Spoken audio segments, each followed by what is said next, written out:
Travel back in time with a trip inside the Iowa's News Now vault. So there's a tornado watch from 1 p.m. until 7 p.m. for a small portion of southwest Iowa. The first tornado watch of the season. It happened just a couple of weeks ago. The southwestern corner of the state hit hard. 10 twisters skipped through the countryside. One of them leveled half the town of Bradyville in Page County. Here in Lynn County, civil defense people track the storm, listening for more information on the NAWAS network, an early warning system that includes every county in Iowa. Communication. If it's good, it can prevent a catastrophe.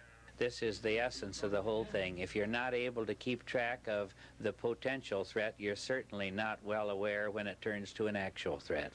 Bjornson's office is filled with phones and radios. When the weather turns bad, his spotters start calling in. They're volunteers with eyes on the skies, firefighters, CBers, and lawmen. When a funnel cloud's reported, it's Bjornson who usually sounds the sirens. It's not unusual for us on an intense tornado night to have 200 people participating directly, and all these people equipped with two-way radio to us. Caro 468 units 78 to CD. Conrad Johnson is also in touch. He tells us a severe weather watch will almost always come before a tornado. Watches are called by the Weather Service. A watch covers about 10,000 square miles. And if any part of that watch area that's issued by the National Severe Storms Forecast Center in Kansas City penetrates our broadcast area, then we go on the alert and do a simulcast broadcast from this position right here. The word goes out on the radio first. It takes a couple of minutes to draw up a map like this one for TV. But when the going gets rough, 2 meteorologists are on duty, and together they can get the watches and the warnings broadcast at about the same time.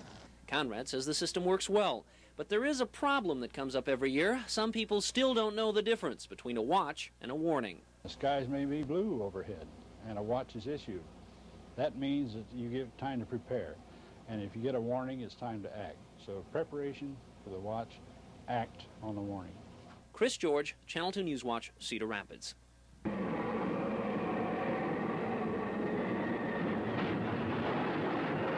In most places, it's a long, steady blast. A warning siren, and often it means a tornado has been spotted and it might be headed your way. You've got no time to waste. If you're at home, immediately get to the basement, and on your way downstairs, grab a flashlight and a transistor radio that runs on batteries. The storm could knock out power. Now, once in the basement, keep tuned to the radio. You'll hear weather bulletins by Craig or Conrad Johnson. Persons in eastern Buchanan and Delaware and Clayton counties in northeast Iowa. What if someone lives in a house without a basement? In that case, you want to get to the lowest floor in the house and preferably into a small room in the center of the house. That could be a closet or a bathroom. You don't want to have a lot of windows in that room. And once you're in there, you get on the floor and cover your head to protect yourself. If the storm catches you away from home and you're in a building with a shelter, get to it. Often there are shelters in schools, hospitals, nursing homes, and factories. But if you're caught inside a building with no storm shelter, the best protection is along an inside hallway on the lowest level. If you're in a car, either drive straight to a storm shelter, or if one is not very close by, get out of the car and lie in a ditch or alongside a hill opposite the approaching storm. The best protection against tornadoes is pre-planning. Figure out right now what you would do should a tornado warning be issued. The skies over eastern Iowa can turn deadly at any time, and when they do, you better be ready. Tom Eisen, the Newswatch Helping Hand, Cedar Rapids. The search for severe weather begins at the National Severe Storms Forecast Center in Kansas City. Meteorologists monitor weather conditions to locate areas that may be threatened by severe weather. Weather information comes from many sources and flows continuously into the center. Data is stored and processed by computers to assist forecasters in finding the right combination of conditions that produce severe thunderstorms and tornadoes. Weather balloons are launched to check on the distribution of moisture, temperature, pressure, and winds from the ground to over 10 miles high. Satellites orbit thousands of miles above the Earth to provide pictures of developing thunderstorms.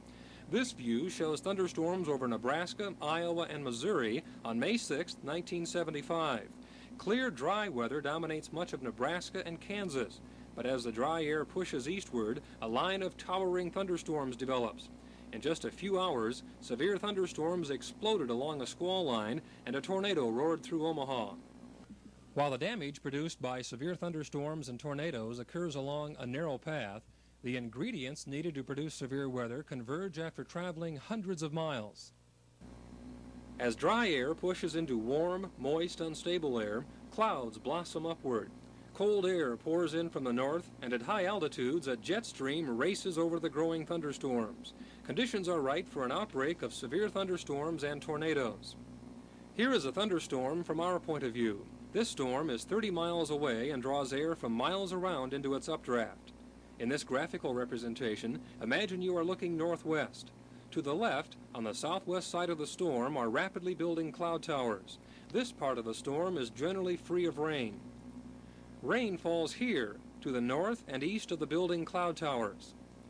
The tornado usually forms here, in the rain-free area on the southwest side of the storm.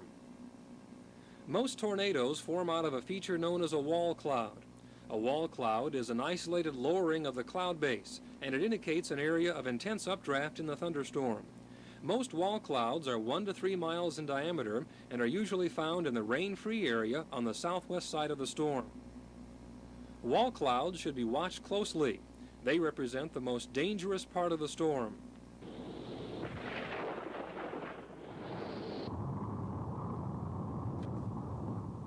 A tornado is truly awesome. Winds whirl at speeds of 100 to 325 miles an hour as a storm moves forward at an average speed of 30 miles an hour. Iowa averages 30 tornadoes each year, with most occurring in May and June. This year, on March 29th, 10 tornadoes ripped into the state, injuring 16 people and causing millions of dollars in damage. Tornadoes come in different shapes and sizes. Some are thick columns. Others look like slender ropes. Some can only be seen by looking for whirling debris on the ground. But one thing is certain, they are all destructive. Craig Johnson, WMT Weather Watch.